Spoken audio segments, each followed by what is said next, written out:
আৰু আপোনালোকে চাবলৈ আৰম্ভ কৰিছে দেউৰী ব্লগাৰ ইউটিউব চেনেল। আজি পুনৰ লোহিত্য ভৱন আৰু মেক্সিম লাইব্ৰেৰীত মই উপস্থিত আছোঁ। যোৱাবাৰ প্ৰথম খণ্ডটি আপোনালোকে চাই পেলাই যি মৰম সহায় জনালে, সেই গতিকে মই দ্বিতীয় খণ্ডটি ল'বৰ কাৰণে আহিছোঁ। আমি দ্বিতীয় খণ্ডটি এতিয়া আৰম্ভ কৰিবলৈ লৈছোঁ। ধন্যবাদ। মোৰ গড়কি জ্যোতি পুথিভঁৰালত আজি দ্বিতীয় দিনাখন লগ পাইছোঁ। বিহু আমাৰ দেউৰী বিহুৰ শেষৰ দিনা, আজি বিহুৰ উৎসৱ আছে। ঠিকেই কোৱা হৈছে যে সেইদিনাখন আমি মোৰ লোহিত্য ভৱন আৰু মেক্সিম লাইব্ৰেৰী, বৰ্তমান যিটো নাম নতুন সলনি কৰা হ'ল গড়কি জ্যোতি পুথিভঁৰাল, সেই সম্পৰ্কে কথাখিনি কিছু অৱগত কৰা হ'ল। কিন্তু কোৱা হৈছে যে মোৰ সাহিত্যিক জীৱন আৰু যি হওক এনেকৈ দিলে। আৰু সেই সভাখনতে মই ধুমুহাত মই কৈ যাম মোৰ গতি, এই গীতটো গাইছিলোঁ, মনত আছে মোৰ আজিও। তেনেকৈ প্ৰথম মই দেউৰী জাতীয় সংগঠনৰ দায়িত্বলৈ আহিছিলোঁ আৰু আমি বৰ নিষ্ঠাৰে আন্তৰিকতাৰে জাতিটোৰ হকে কাম কৰিছিলোঁ।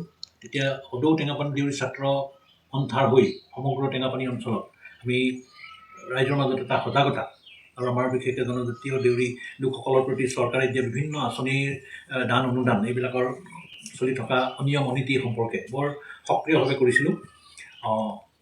শেষৰ ফালে মানে 82 চনলৈকে, যেতিয়া আনোৱাৰা টাইমৰ মুখ্যমন্ত্ৰী আছিল, তেওঁলৈ আমি এইবাৰ সম্পৰ্কে জনাবলগীয়া আছিল। ৰাজহুৱা সভা পাতি এইবিলাকৰ প্ৰতিবাদ কৰিছিলোঁ, এনেকুৱা হৈছিল। এয়া মোৰ আৰম্ভণি আছিল।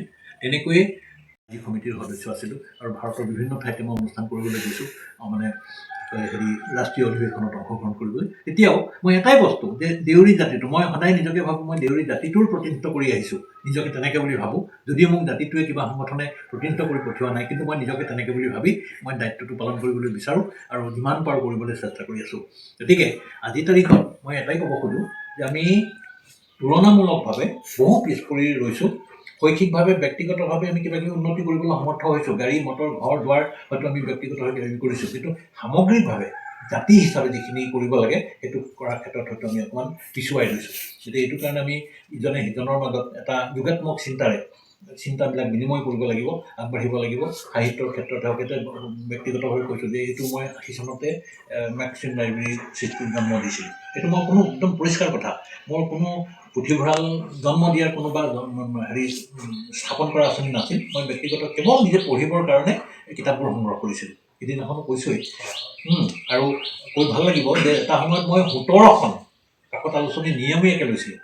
এনেকুৱাকৈ আজিৰ তাৰিখতো মই 5-6খন কাকত আলোচনী মই নিয়মীয়াকৈ লওঁ। আৰু ইয়াৰ যোগেদি এই অঞ্চলৰ যিসকল শিক্ষানুৰাগী বা সাহিত্যানুৰাগী, তেওঁলোকক যাতে মই কিবা এটা দি যাব, দেখুৱাই যাব পাৰোঁ, এনেকুৱা চিন্তাৰে কৰি আছোঁ। মই প্ৰসংগতে এটা কথা কৈ ভাল পাম যে এই নোহোৱাৰ মাজতে দেউৰী ছাত্ৰ শাসন পৰিষদে মোক দুবাৰকৈ এটা সাহিত্যিক সন্মান দিছে। এবাৰ দিলে 12 চনত, তেতিয়া এটা আৰ্থিক পুৰস্কাৰো দিছে।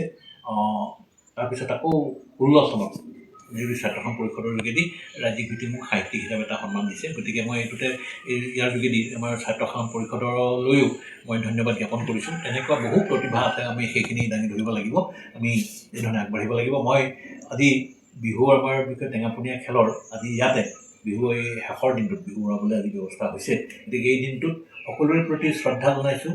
আমাৰ বিহুৰ ক্ষেত্ৰতে হওক বা ধৰ্মীয় ক্ষেত্ৰতে হওক বা সাংস্কৃতিক ক্ষেত্ৰতে হওক বহুবোৰ কাম কৰিব লগা আছে, বহু সংস্কাৰ কৰিব লগা আছে। মই অকলে চাই যিমানবোৰ দেখিছোঁ, গতিকে এইবোৰ কিন্তু অলপ আনুষ্ঠানিকভাৱে কৰিব লাগিব আৰু আমি যোগাত্মক চিন্তাই ল'ব লাগিব। আমাৰ এটা দোষ, আমি ইজনে সিজনৰ সদায় দোষবোৰ বেছিকৈ খুচৰি ফুৰোঁ, বেয়াখিনি বেছিকৈ দেখোঁ, ভালবোৰ দেখিলেও আমি অকপতে স্বীকাৰ কৰিবলৈ টান পাওঁ, সেইবোৰ স্বীকৃতি দিবলৈ টান পাওঁ। কিন্তু সেই চিন্তাবোৰ সলনি কৰিব লাগিব, কাৰণ আমি আনৰ ভালখিনি যিমানে দাঙি ধৰিম তেতিয়া তাৰ পৰাই আমাৰ উপকাৰ হয়। বেয়াখিনি ক'লে কাৰো একো উপকাৰ নহয়, বৰং অপকাৰ হয়। গতিকে ভালখিনি আমি দাঙি ধৰিবলৈ চেষ্টা কৰিব লাগিব আৰু ইজনে সিজনলৈ আগবঢ়াই দিব লাগিব, নতুন চামকো দাঙি ধৰিব লাগিব, এই আশা কৰিছোঁ। গতিকে সকলোৰে প্ৰতি শ্ৰদ্ধা জনাই আজি বিহুৰ শুভেচ্ছা জনাই মোৰ কথাখিনি মানতে সামৰণি মাৰিছোঁ। ধন্যবাদ। চাই আপোনালোকে ভাল পাইছে, দেউৰী ব্লগাৰ চেনেলটি নিশ্চয়কৈ ছাবস্ক্ৰাইব কৰি দিবলৈ অনুৰোধ জনালোঁ। ধন্যবাদ।